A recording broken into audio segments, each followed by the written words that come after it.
everyone. Good evening and welcome to this edition of Startup Central. I'm Avan Dabash from Mumbai, and this is a one-hour show on Indian television that focuses on the world of startups, technology, as well as innovation, disruption, and essentially anything that has to do with the new economy.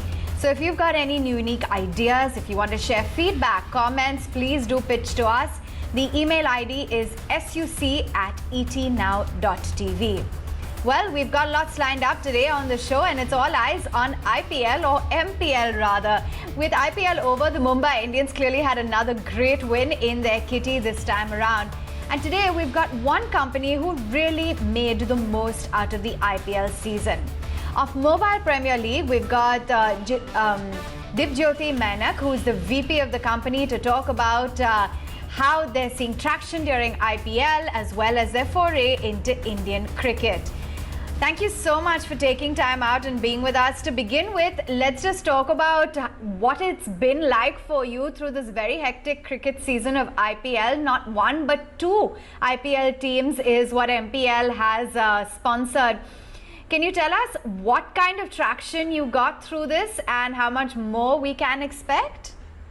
Of course, IPL has been amazing for us, and it's obviously an extremely busy time. But we're glad to see that we got a lot of traction. Our installs went up by a whooping 100%. We got 7x more fantasy players registering, and the best part was that our other cricket games, right, like Pro Cricket, Cricket Clash, WCC, they saw around 40 million gameplays just during the IPL. So yeah, it's been an amazing time.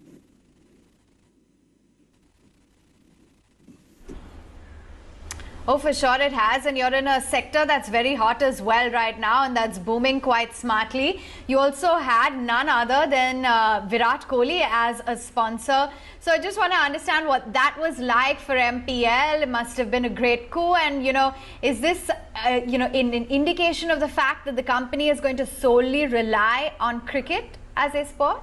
Well, we have 50 plus games, and of course, our association, our brand ambassadorship of Mr. Virat Kohli has been tremendous for us, and but at the same time, we have been focused on our 50 plus games, which have all seen a lot of growth. So I think the focus will be on our consumers and our customers, on giving them the diversified kinds of content, giving them new interesting Indian games to engage with, and I think that's going to be the future for MPL.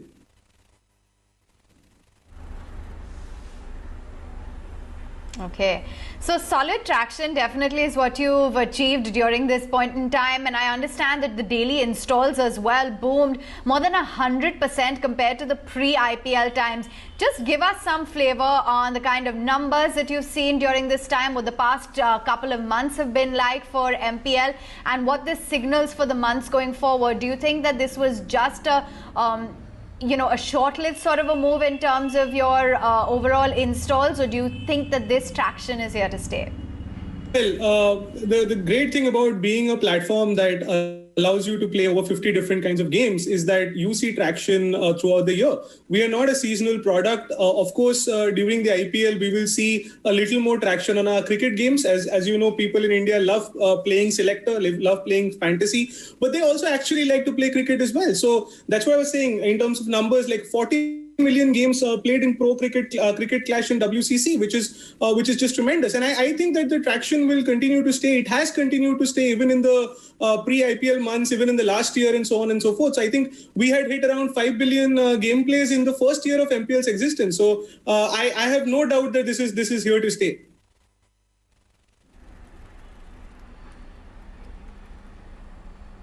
Okay.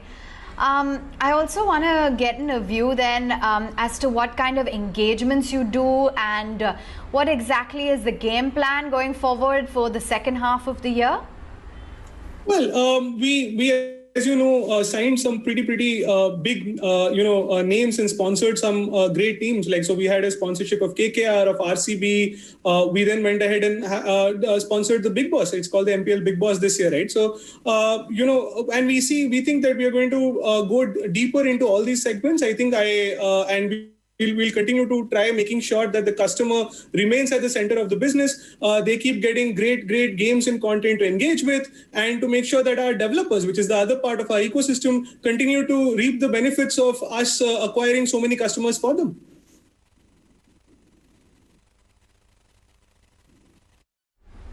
Okay. I just want to understand from you what the outlook is on the sector as well, because this is continuing to remain a space that has been gaining a lot of traction, the esports sector. We've seen a lot of players cropping up in this space. We've seen some very marquee investors as well really put their money behind a lot of these companies. You've been barely a few months into this business. Just talk to us a little bit about how you see the potential for this sector growing in India and how much more steam there is, especially during the time of a pandemic when everyone's really going digital.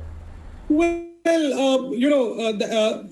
mobile esports is here to stay in India, and esports is something that India will see a lot of growth. And the reason for that is because esports is inclusive, even in those places where physical sporting infrastructure is yet to make inroads, you can reach them through the mobile phone and through internet. So esports is here to stay. I think it's going to continue to spread down to all the cities. I think I recently saw that I think MPL is now over around 5,000 different cities, most of them second and third tier cities. So I see that growing. I think there are lots of industry reports and a lot of studies that are now going on how this space is set to grow. And I expect that as more and more people in India get onto the internet, as more and more people, as smartphone penetration grows, and as more recognition comes to this new form of entertainment and this new form of sport, which is mobile esports, you're going to see this place is just going to boom.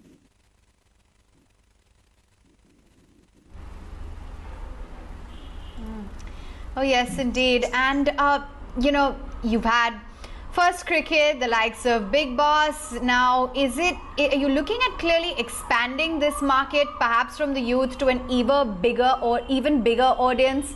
What exactly is the demographic that you're looking at?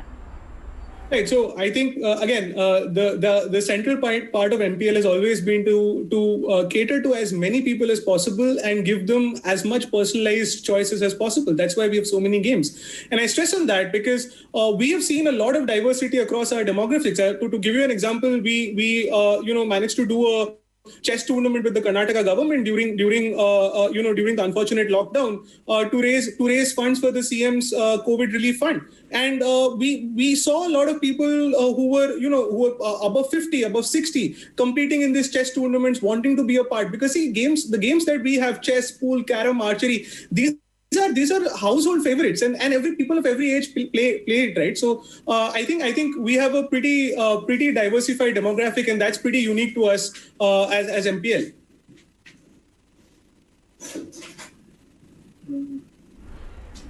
Okay, fair enough. And I just want to understand whether or not we're likely to see more state-sponsored events on MPL. Do you think that this is going to be the way forward now for the company? Well, we would hope so. We would hope to help the Indian state and the Indian states in whatever way we can. We hope that we can deepen our relationship at multiple levels, and hope that we can really play a big part in the growth of mobile esports in country and bringing mobile esports to India. And that's been the focus for the company from the very beginning.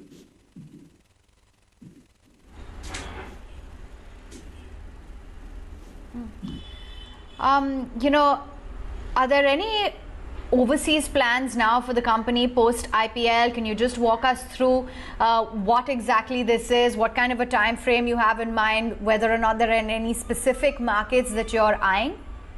So I don't know if this is widely known, but MPL has been in Indonesia for a year, and we are seeing some amazing traction there. We went ahead and sponsored one of the largest esport tournaments in Indonesia as well, and I think we are going to grow into all sorts of markets in the next 1 year or in the next 2 years.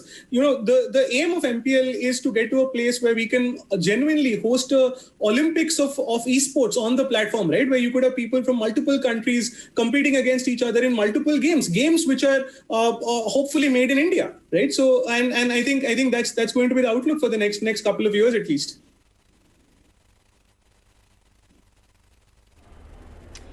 But one can't deny that there is quite a bit of competition building up within this space. A whole number of players that are, more user-friendly and really adapting to all of this new technology quite swiftly. How are you looking at the competitive landscape? Where does MPL stand among the lot?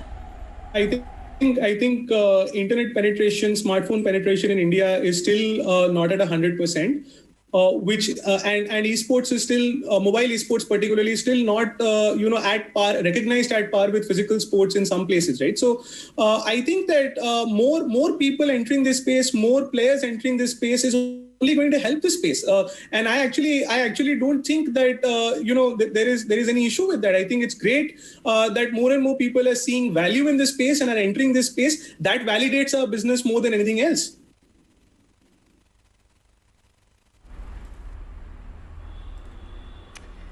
Okay, we'll let you go on that note. It's been lovely chatting with you, Dibyojyoti. Thanks so much for joining in.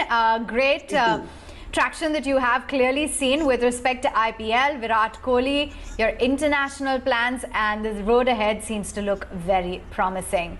Tell you what, we'll take a short break right here on the show. Stay with us. Lots more line when we come back.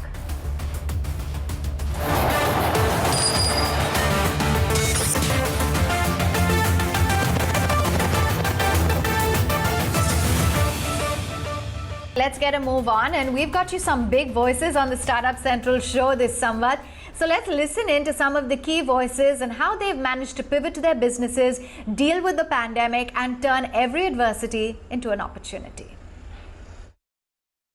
There's a lot of people who want to go back to their lives as fast as they can. And I'm assuming people from Bombay, from Delhi, from Bangalore and all have come here and they want to feel real again and be out there. So I beg to disagree, where I do believe that there will be certain changed behavior. And I'm not saying that people will not want those types of entertainment or that behavior, and how can we participate and play a role in that. But I also believe that people who are social, they're social animals, they want to travel, they want to feel real again, they want to be together. And we want to stick to some of the things that we do best while offering our customers the ability to do any alternative entertainment needs that they may have, given the pandemic and the use case might have changed. So we're playing that balance, but only time will tell in terms of what you want to play with. But at the end of the day, look, I truly believe that the world is large out there. There's a lot of business to be got. You have to figure out what you're good at and what you can do best within your own, ability. See, so far we are live in about 18 cities, and we had launched 8 of them just earlier this year. Just before COVID, we had launched 8 out of these 18. So understandably, the newer cities are seeing more growth. But I would say by and large, our business across all of these 18 cities has grown, not just come back to pre-COVID levels, but gone beyond pre-COVID levels. And this is because our existing customers, which are, we've served more than 3.5 million customers till date. These customers who trust us and now trust us even more because they know the changes we've made. They have come back to say, I can trust calling my urban company barber or beautician or home cleaner because I know who he or she is and I trust the measures that the company is taking in these times. That's really a very large part of the growth coming back because our user base is consuming our services again. We've also acquired new users because offline has suffered. There is an overall shift towards e-commerce and known brands. So we acquired more new users than we were acquiring in the pre-COVID times.